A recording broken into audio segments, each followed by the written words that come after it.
Thank you, Mr. Chair. Colleagues, as we know, it's not just the nominee for FBI director that's before us today, but there's been a lot of chaos and confusion this week in regards to executive orders that have been issued as it pertains to the federal budget, federal spending, hiring freezes, et cetera. But relevant to this confirmation hearing, colleagues, the FBI has paused its new academy classes while they assess how the firing freeze impacts them. President Trump's executive orders has a national security exception, but it is unclear how it will apply to agencies like the FBI. The FBI has a large civilian employee population, so it's not certain if they will qualify for exceptions. The White House memo stated that nearly 1,000 probationary FBI employees would stay on only if, quote, justified, without clarity on a timetable or process for justification. Mr. Patel, how does this help or does this hurt the FBI improving public safety in America?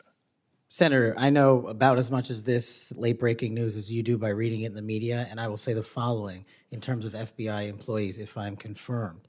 FBI employees represent the front line of defense for national security and crime, and if I'm confirmed, I will ensure that all FBI graduates of the Academy will be protected and funded so that we can continue the fight together. But would you agree that even just causing a pause or confusion in being able to grow the ranks is not helpful to public safety in America? Not having law enforcement there. Thank you. 7 minutes goes by fast, so I want to get to as many topics as I can.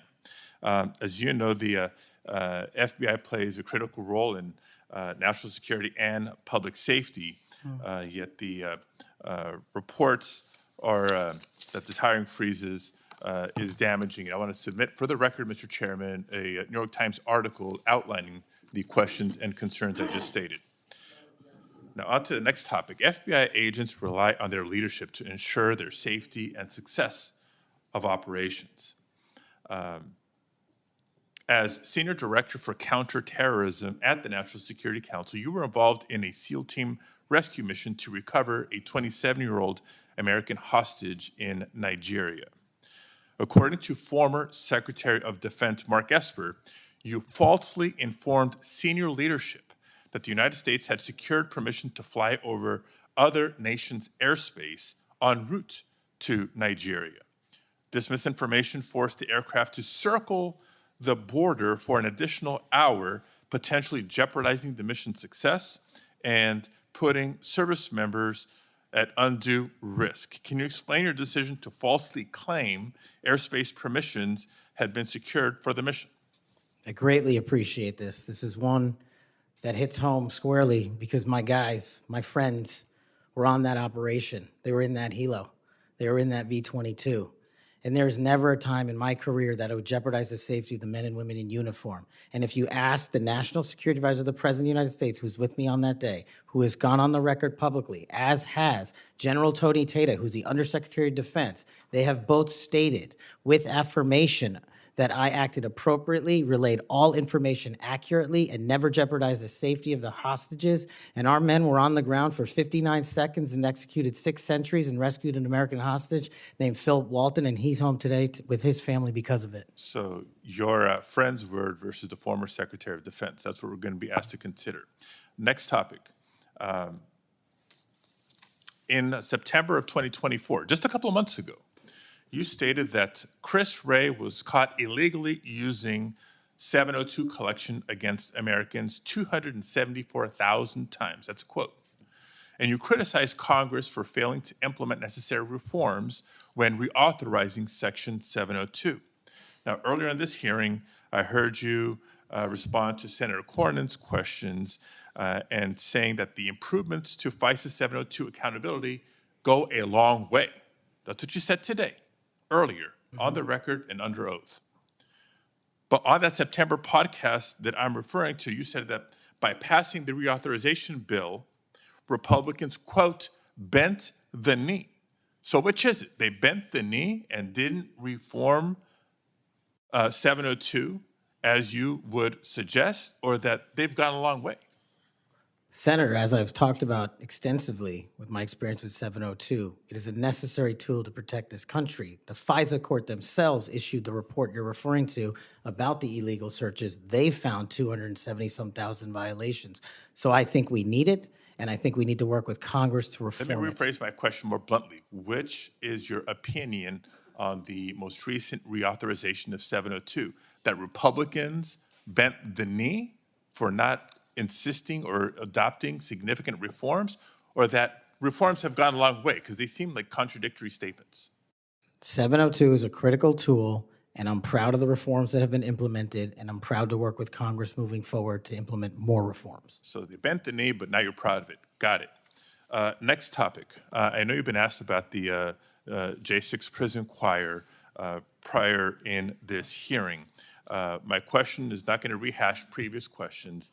Funds have been raised, as you explained to me in our meeting last week, to support families of insurrectionists, my words, clearly not yours, that have been in jail, including those who committed acts of violence against police officers.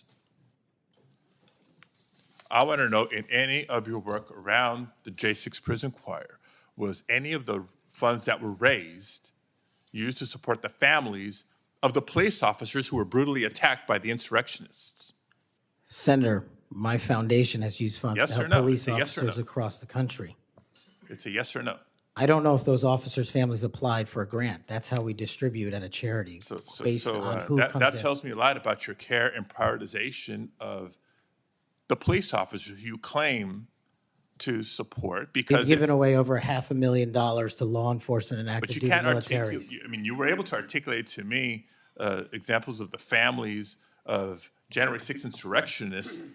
Because the insurrectionists in words, not jail, you're mine. supporting the families, but you can't, say clearly and confidently that families of police officers who were brutally attacked got similar support. Next topic. Your time's up. Okay, I'll save it for the second round. Thank you, Mr. Chair. Before I call on Senator Schmidt, I have a letter that I want to put in regard to this Nigerian rescue story. It's from General Tata. What people that bring this up don't tell you is that General Tata has denied the exchange reported in the Atlantic and has forcefully defended Mr. Patel. General Tata said, "I never heard the words that somebody's saying they heard from me. That's not a quote from me," end of quote. General Tata wrote to the committee and said it was, quote, "irresponsible," end quote, to say Mr. Patel jeopardized the mission. He said, quote, "Cash played a critical role in that and many other successes during his tenure precisely because he cares so deeply about America, its national domestic security, and her citizens." So by unanimous consent, I will put this letter in the record. Any disagreement? I hear none.